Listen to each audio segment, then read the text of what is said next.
ঈদ উল ফিতর উপলক্ষে আরব আমিরাতের market, super market ও বড় বড় মলগুলোতে চলছে দেদার বেচাকেনা।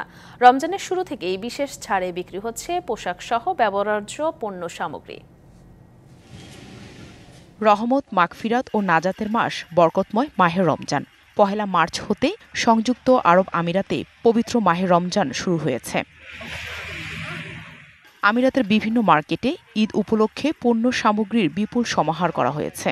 বেচাকেনাও শুরু হয়েছে পুরোদমে। কোনো কোনো মার্কেটে বিশেষ পণ্য সামগ্রীতে 25 থেকে 70% পর্যন্ত ছাড় রাখা হয়েছে। কিন্তু রমজান উপলক্ষে দেশে জিনিসপত্রের প্রচুর দাম থাকে, তাই অনেকে এখান থেকে পণ্য সামগ্রী কিনে দেশে পাঠাতে চাইলে বিমানের টিকিট আর কার্গোর খরচ বেশি হওয়াতে সেটাও সম্ভব নয়। আমাদের বাংলাদেশে একটু সুযোগ সুবিধা ভালো হইতো, আমরা কার্গোতে সামান পাঠাতে পারতাম বা অন্যান্য মাধ্যমে সামান পাঠাতে পারতাম, কিন্তু আমরা ওই সুযোগটা পাচ্ছি না। আমরা ওই সুযোগ থেকে বঞ্চিত হচ্ছে। যদি আমরা এখন সরকারের কাছে আবেদন করবো যেন দ্রুত আমাদের কার্গোটা চালু করে, আমরা যেন দেশ সবার জন্য সামানটা পাঠাতে পারি।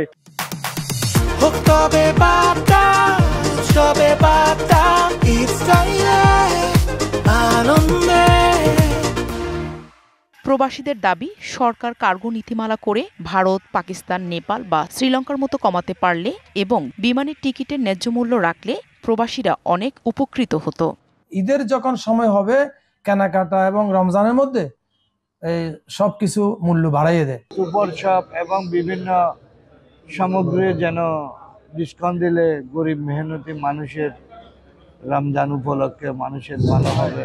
প্রবাসীদের ক্ষেত্রে যাতে স্পেশাল ফ্লাইট টিকিট এবং স্পেশাল ফ্লাইট দেওয়া হয় এবং টিকিটের প্রাইস কমানো হয়।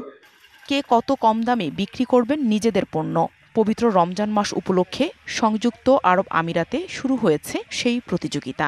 আরব আমিরাতে আমরা দেখি প্রতি বছর রমজান মাস আসলে প্রত্যেকটি দোকানে অফার লাগিয়ে দেয়। সামর্থ্য অনুযায়ী সব কিছু মানুষ যাতে কিনতে পারে সেভাবে তারা ব্যবসায়ীরা চিন্তা করে এখানে কম্পিটিশন ব্যবসা দিয়ে দেয়। তো আমি বুঝি না বাংলাদেশের ক্ষেত্রে এটা কেন হয়। এমনটা নিজ দেশে করা গেলে বহু মানুষ উপকৃত হতো বলে মনে করেন প্রবাসী বাংলাদেশিরা। DBC news desk.